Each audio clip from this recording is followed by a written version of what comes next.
Welcome to this lecture on effective presentations. If your presentation is for business, then of course your presentation should be for your client or customer. But if your presentation is for university or high school, I would say your presentation is really for the other students. I think if the other students are enjoying the presentation and learning from it, your teacher will be pleased as well. Students tend to do a presentation for their teacher, but I feel it's actually better to do it for the students. So try to do subjects that students would enjoy and make the language suitable for them. I think most teachers are looking for that. It should be something educational for students. But in the slide, check out the SCORE framework and make sure you're covering all of those.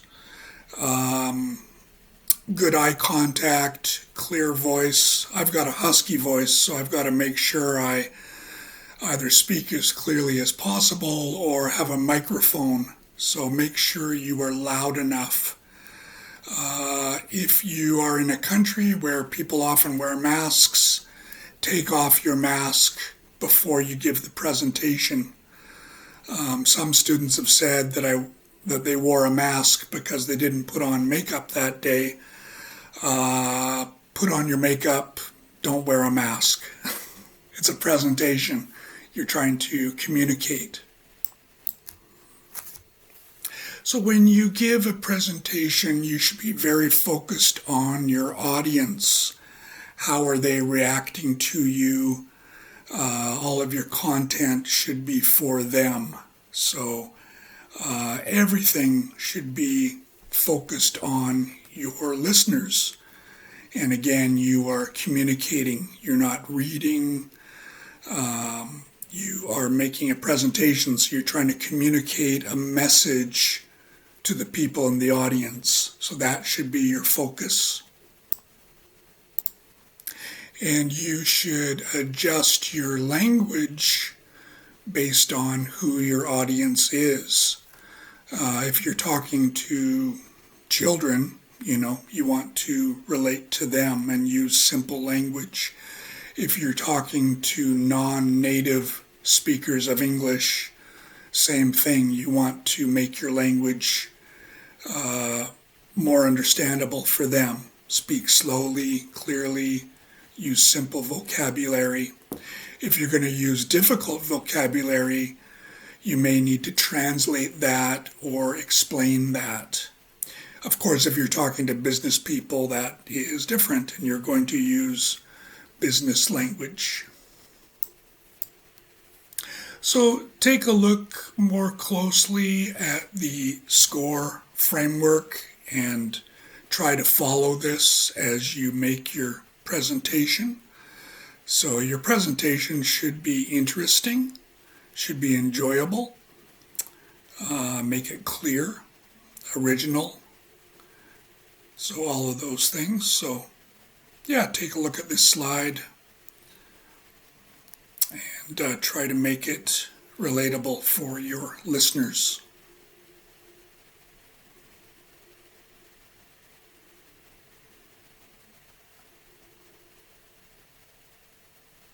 You may want to pause it here and read that slide. Your presentation should have a beginning, a middle, and an end. And you want to start with some kind of hook to make it interesting for listeners, something that will draw them in to listen. So a hook on YouTube, often YouTubers use a hook to get you to watch, and then a middle, and then it should lead to kind of a climax at the end, kind of a great way to leave off. So again, you may want to pause and take a look at this slide a little bit more. So here are some different ways you can approach your presentation or approach certain parts of your presentation. Could be past, present, future, comparison, contrast, cause and effect, problem, solution, benefit, which might be great for business people. What, so what, now what? So different ways of structuring your presentation. So again, you may want to pause and look at that slide a bit more. So here are some rules for your slides. Try to keep them simple, basically one idea per slide. Minimal text, we can't read it if there's a lot of text. Should be bold, should be large, should be colorful. Pictures are good, graphics are good, and of course clear headings. So yeah, pause the slide and take a look at this a bit more. When you make a presentation, try to engage emotion. That helps to get your message across more. And ironically, probably emotion convinces people more than actual facts. You need to engage emotion if you want to make a change, if you're trying to do a presentation on change. Create the context, enhance memory, and try to simplify complex things. Try to do that. So again, yeah, pause and take a look at this slide a little bit more. So when you make your slide, keep it simple. I seem to be saying that a lot. Here's some visual design principles. Clarity and simplicity. Oh, there it is again. Color is always good. Typography, make it clear, easy to read. Effective graphics. Graphics should help enhance your message, not just there for being pretty. They should be helping you with your message. So again, you may want to pause and read that a bit more. Here's a bit more on clarity and simplicity in design. So everything should have a purpose. Don't try to teach too much. Be, cognizant. Be aware of cognitive load. And white space is always nice. One example of that is Google. Google, one of the most viewed websites is very, very simple. A lot of white space, and it's effective. No one complains about that. For your letters, sans serif is very easy to read. Make it large and clear. Black and white is good. We can read it easily. Certain colors don't look good, especially from far away, so be mindful of all that. Here are some ideas of creating effective graphics, and you can take a look at this slide a little bit more. Ways of presenting complex data with color makes it a little bit easier to read, but for someone like me who is colorblind, you may want to make the colors very simple. I have trouble with green, brown, sometimes green and red too. So you may want to keep that in mind. Blue, white, black, yellow. I think those are good for me anyway. I'm not sure about other colorblind people, but you may want to keep that in mind.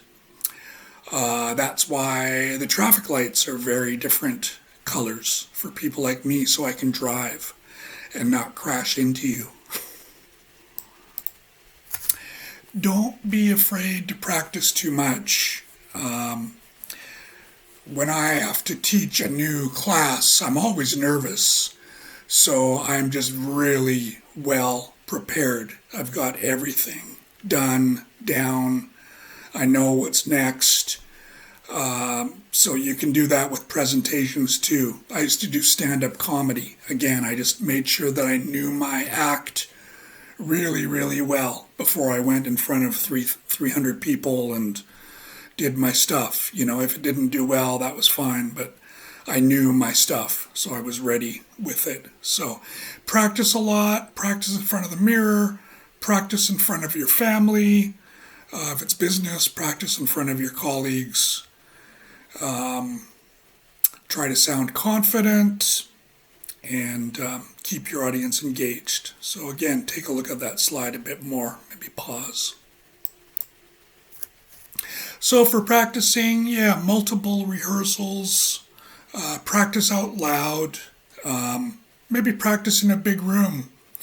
One thing you can do, usually I think you probably have a microphone, but if you don't, you can focus on a spot on the wall and try to project your voice to that spot. I had to fill an 800-seat theater one day and no microphone, and I just practiced looking at a spot and focusing my voice on that spot, and it really is quite effective.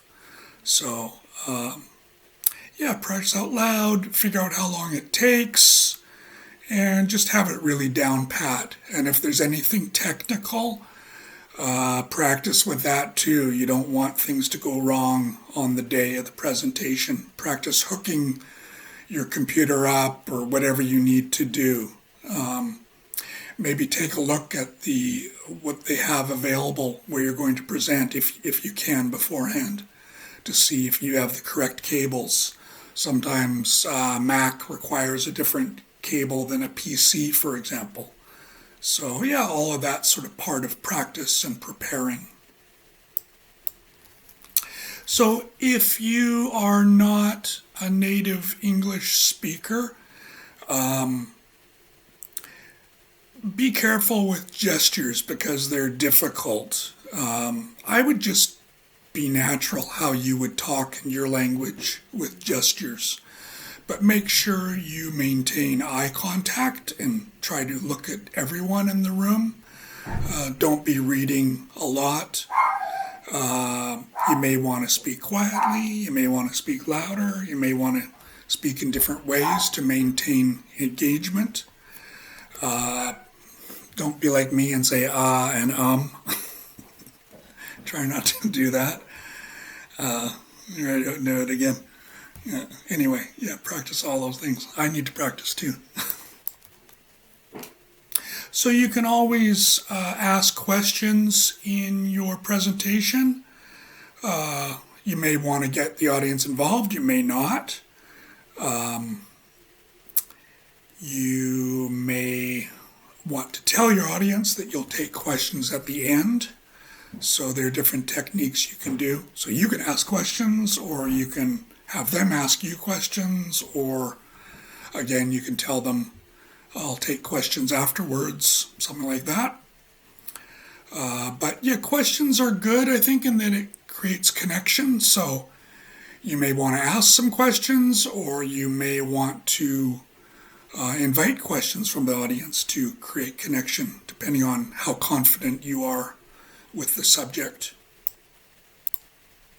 So putting it all together, creating an impactful presentation. Take a look again at some of the core principles we covered, but basically being well prepared, practicing, rehearsing a lot, checking the equipment that you're going to be using, being really well practiced, rehearsed for everything that you're going to be saying, and any technical stuff.